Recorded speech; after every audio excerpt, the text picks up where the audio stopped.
Ladies and gentlemen, Eddie Marcus here again. I have another presentation that I'd like to post.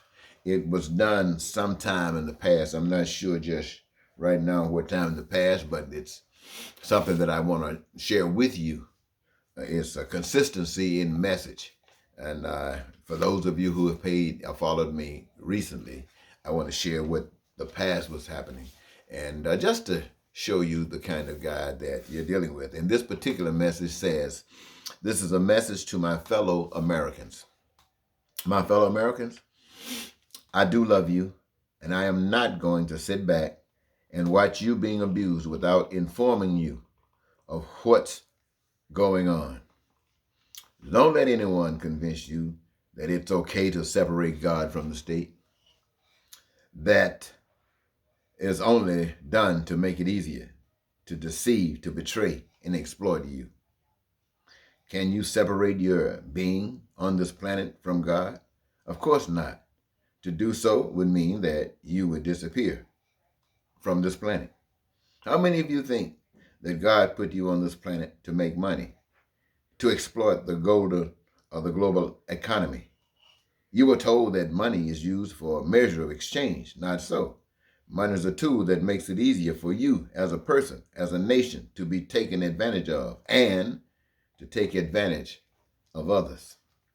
You may wonder why you are on this planet. You have heard every possible reason for being here except the truth. You are not here to make money or to make someone else rich. You are not here to make babies, though reproduction is made possible and commanded.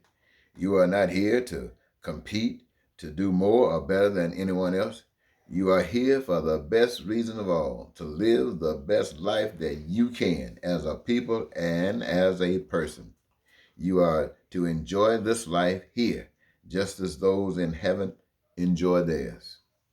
Saddam Hussein was a dictator. He made the rules, and he carried them out. His rules were not fair. They made some rich, others poor. Unfair rules drove many to destroy them, to disobey them. Those that got out of line were punished, and some even killed. Democracy is a dictator. Its rules are unfair.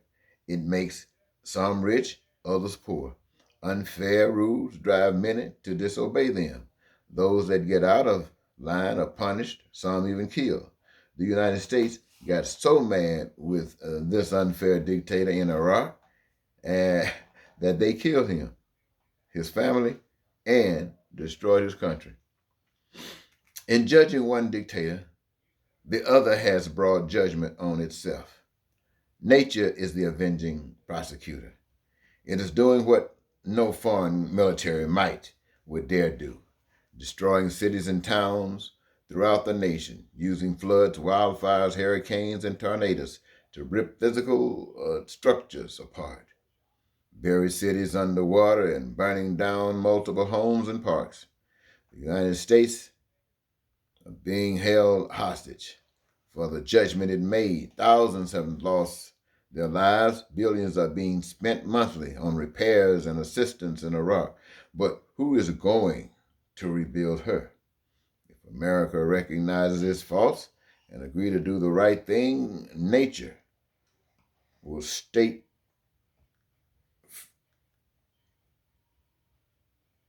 further prosecution and allow her to rebuild. Will stay further prosecution and allow her to rebuild herself in a very short period of time. Being happy and enjoying this life as in heaven allows workers of this country to do what they were made to do without complaining or competing or trying to get rich or to be more powerful than others. It will permit them to rebuild better structures than before, better houses, greater parks and facilities without contention from unions and strikes and fallouts.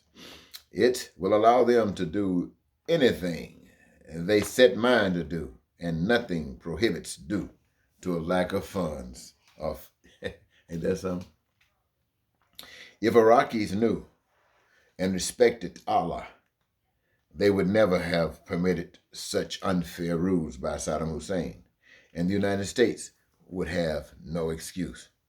If American citizens knew and respected God, we would have never have attacked Iraq, and we would have never accepted unfair rules under democracy that creates pain and suffering amongst our brothers and sisters of this country.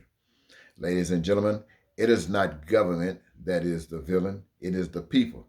Sure, you have been misled and abused, but it's time you wake up.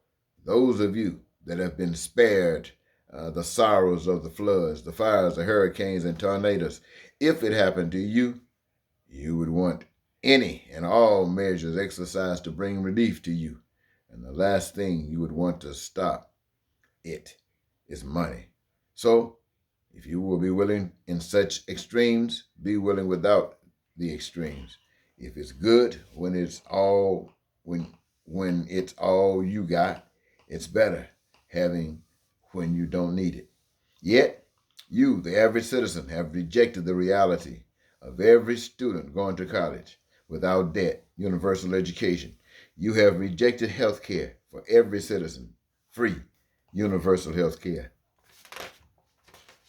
Man, this is something else, huh? Whew. You have rejected full employment of choice, universal employment. You have rejected every citizen living as a millionaire, not government, you. These are gifts from your Heavenly Father that you forsake for the outcome of a battle between Republican and Democrat. See how they argue. Neither can satisfy the other, and this is what you pay millions of dollars for.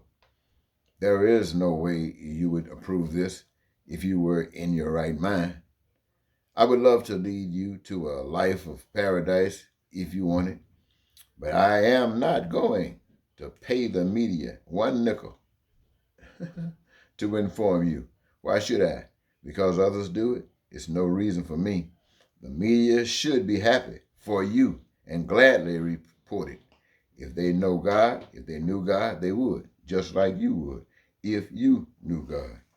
The secret to great government protected from those that will deceive you is to always consider the other point of view with the same respect you want given yours. Stick together. Never let another separate you because of different views. Work it out. Together, you can do anything. Divide, you can have anything done to you. The division between Republicans and Democratic views publicized is the campaign, is a recipe for failure that will impact the American public and benefit those behind the scenes supporting the division. Think about it. Who will it upset if the Democrats and Republicans work it out, whereby every group get what they want? The answer is the profiteers. You don't get it together. They rejoice. Oh, thank you, ladies and gentlemen. That's a long time. Ooh, it's a long one, but it's a letter that meant a lot at the time, and it still means a lot. We're not talking about Saddam Hussein, but what was happening in Saddam Hussein's time is still happening someplace else around the world. So the message is still good. I want to thank you for giving me this your time. Until next, this is Eddie Marcus saying goodbye.